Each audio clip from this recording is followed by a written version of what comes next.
Time for business now. Owen Fairclough here with Olympus setting out the full financial extent of that false accounting scandal. It's pretty bad, this, isn't it? Well, we knew there were going to be losses incurred, Stuart, through covering up nearly $2 billion of losses over the last 20 years or so. Here's some numbers for you, though, from Olympus just out this Monday. Third quarter loss of 756 million yen. But it's the annual loss that's got a lot of investors interested and worried in equal measure. Olympus forecasting an annual loss of 32 billion yen. That's way more than they were expecting. A lot of this, of course, was factored in. Operating profit likely to decline over the next 12 months by 6.5% or 6.2%. Worth remembering as well that Olympus needs to file its latest accounts by tomorrow. That's part of that deal it's negotiated with auditors to stop being delisted. But that threat still hangs over this company if it fails to meet these accounting deadlines. Those results are not done too much rather to damage the markets. No, there's too much good sentiment around at the moment, Stuart. Obviously, with that Greece austerity deal, I think a collective sigh of relief among many investors. All the European markets up just shy of 1%. If you've got cable and wireless in your portfolio, congratulations. It's a nice start to the week. Their shares up 27%. That's after weekend reports that Vodafone is considering making a bid for C&W's UK operations. The Asian market's a little bit more choppy. The Nikkei and the Hang Seng both finished today around 0.5% in the green. Shanghai Composite just a bit flat. Those ongoing concerns about what the government can do to stop the economy overheating there is weighing down sentiment just a little bit. So, as Owen said, that rare breakthrough in the Greek crisis. The latest austerity plan aims at meeting the strict terms of a new bailout, but there are concerns among some international creditors. Even with another 130 billion euros of loans, Greece will remain saddled with just too much debt. A late-night agreement to Greece's sixth austerity plan. The yes vote means yet more bailout money for the Greek government and further belt-tightening for the people. We will take a new loan to guarantee the sustainability of the debt, but above all, to overcome this crisis by our own strength. Greece is set to receive a total of 130 billion euros in bailout loans. 100 billion euros of debt to private banks will be written off. In order to get this, the Greek government have agreed to cut spending equal to 1.5% of their GDP.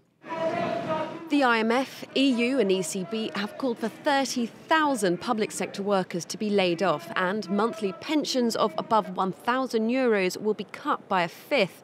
To reduce labour costs, the minimum wage will be reduced and there'll be an end to holiday bonuses. Then there's measures to get money back into the government kitty. Taxes will go up by over 3 billion euros in 2013. VAT will rise, the tax-free threshold lowered, and for those that can afford them, there'll be luxury taxes on yachts, pools and cars. But what's the aim of all this? Well, to cut Greece's government debt from where it is now at 160% of GDP to 120% by 2020.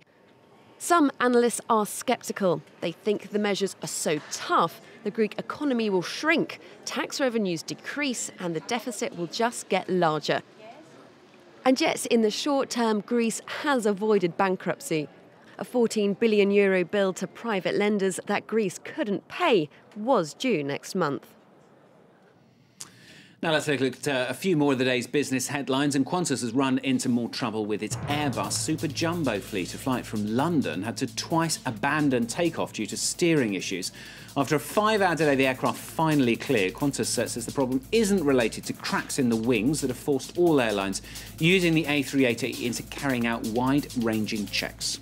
Rupert Murdoch is expected to head to the UK later this week amid a fresh crisis in his newspaper empire.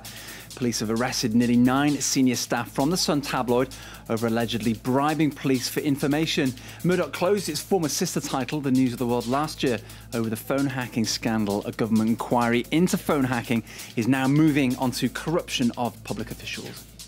And 2 of North America's biggest book retailers have joined forces to boycott Amazon. US chain Barnes & Noble and Canada's Indigo Books and Music are refusing to stock titles released by Amazon's new publishing venture. They're objecting to Amazon's push to sign deals with authors that prevent other retailers selling digital versions of their books. Now, have a look at your calendar. It's the 13th. Tomorrow, then, of course, the 14th. So you're planning a movie for Valentine's Day. You might need to get in line because movies, they're booming again. After a rotten 2011, movies have had a very, very good start to the year, Stuart. In fact, this weekend was no exception either. This is the first time since 2008 that 4 of the opening movies have all taken $20 million or more on their first weekend. You'd have to go back to 2008 to find those. Among the big titles, the big winners, those are the numbers there for you.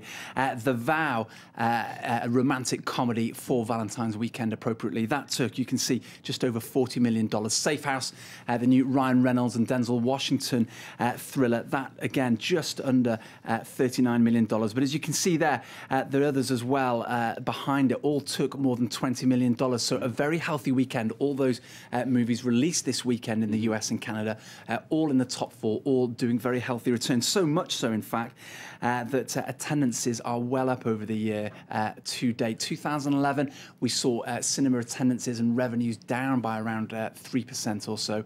So this is so far proven to be pretty good business. It's a bit of a surprise, isn't it? Because 2011 was pretty bleak for the box office. It was bleak, of course, and you've got things like video games now as well, kind of really giving cinema releases a run for their money. But you've also got attendances up by 20%, year-to-date revenue so far up by around 20%. In fact, the takings so far this year have been double what they were at the same period during 2011.